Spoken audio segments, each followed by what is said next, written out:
স্বামী স্ত্রী দুজনের ছোট্ট পরিবার সুখেই অতিবাহিত হচ্ছিল তাদের দাম্পত্য জীবন। দুঃখের এতটুকু ছোঁয়া লাগেনি এখনো। একে অপরকে ভালোবাসে পাগলের মতো। একজন ছাড়া অন্যজনের জীবন যেন অর্থহীন, বেকার। স্বামী স্ত্রীর পবিত্র ভালোবাসা শয়তান একদম দেখতে পারে না। সে উভয়ের পিছু নেই।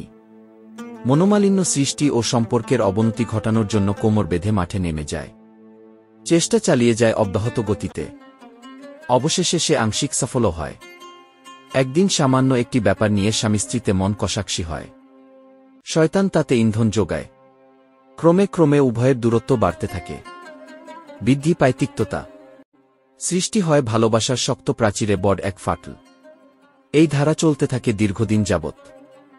চলতে চলতে এর তীব্রতা আরও বৃদ্ধি পায়, ধারণ করে ভয়ঙ্কর রূপ। ফলে এক সময় রাগের মাথায় স্বামী বেচারা কসম খেয়ে বলেই বসে, আমি যদি তোমার সাথে আগে কথা বলি তাহলে তুমি তালাক। স্ত্রীকে আর থামায় কে? সেও সঙ্গে সঙ্গে অভিমান করে বলে, আর আমি যদি আগে কথা বলি তাহলে আমার অমুক গোলাম আয়াদ দীর্ঘদিন অতিবাহিত হয়ে যায়। কেউ কারো সাথে কথা বলে না। সংসারে অচলাবস্থা সৃষ্টি হয়।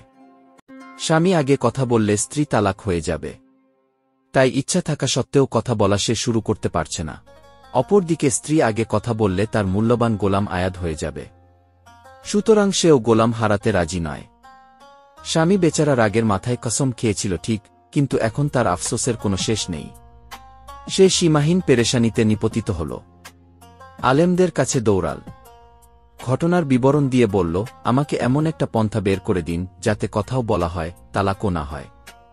আলেমগণ সবাই এক বাক্যে বলে দিলেন, স্ত্রীর সাথে আগে কথা বললে নিশ্চিত তালাক হয়ে যাবে। এক্ষেত্রে তালাক থেকে রক্ষা পাওয়ার কোনো সুযোগ নেই। এমনিভাবে স্ত্রী আগে কথা বললে গোলাম আয়াদ হয়ে যাবে থেকেও বাঁচার কোনো উপায় নেই। সুতরাং হয় স্ত্রী তালাক, না হয় গোলাম আয়াদে, দুই পথ ছাড়া অন্য কোনো পথ নেই। দুটির যে কোনো একটি গ্রহণ করতেই হবে। আলেমদের এই বক্তব্য শুনে লোকটির পেরেশানি আরও বেড়ে গেল। অবশেষে তার মনে পড়ে গেল ইমাম আবু হানিফা রহট এর কথা। সুতরাং কাল বিলম্ব না করে সে দ্রুত হাজির হল তার কাছে। অতঃপর খুলে বলল সবকিছু। ইমাম আবু হানিফা রহত বিস্তারিত বিবরণ শুনে লোকটিকে উদ্দেশ্য করে বললেন, যাও, স্ত্রীর সঙ্গে কথা বলো, কোনো ভয় নেই, তালাক হবে না। এ কথা শুনে সকল আলেম বিস্ময়ে ফেটে পড়লেন।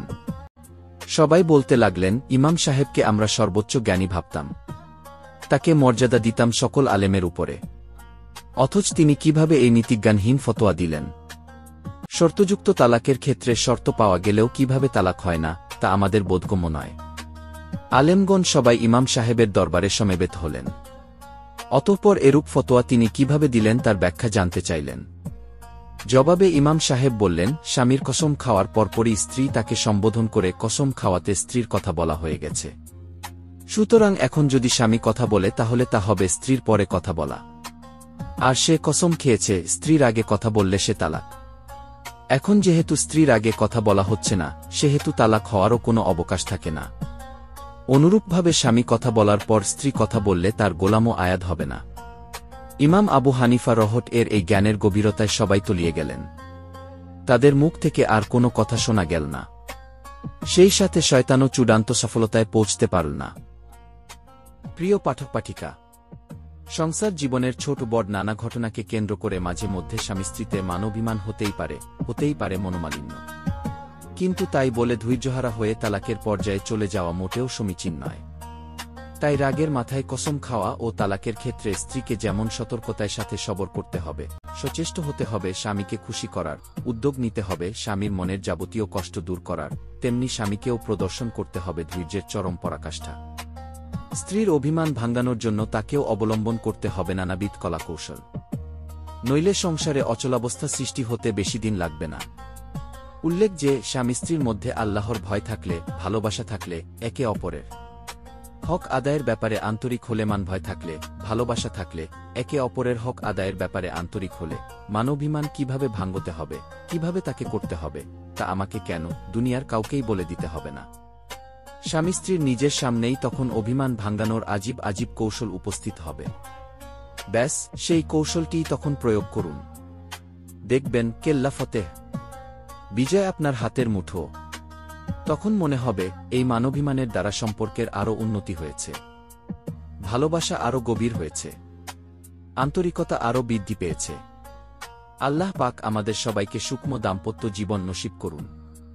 দিন দুনিয়ার সকল কাজে স্বামী স্ত্রী একে অপরের সহযোগী হোক। মহান আল্লাহ পাক আমাদের সবাইকে সূক্ষ্ম দাম্পত্য জীবন নসিব করুন। দিন দুনিয়ার সকল কাজে স্বামী স্ত্রী একে অপরের সহযোগী হোক, মহান আল্লাহর কাছে এ আমার ঐকান্তিক কামনা। হে আল্লাহ, তুমি আমার এ দোয়া কবুল করো। বিশেষ করে হৃদয় গলে সিরিজের প্রতিটি পাঠক পাঠিকাকে এই মহাদৌলত নসিব করো। আমিন। সূত্রফ আল ইফায়াতুল ইয়াউমিজ্জাহ, খণ্ড 4, পৃষ্ঠা 235। ধন্যবাদ সবাইকে। আমাদের চ্যানেলটি সাবস্ক্রাইব করুন এবং আমাদের সাথেই থাকুন। আল্লাহ হাফেজ।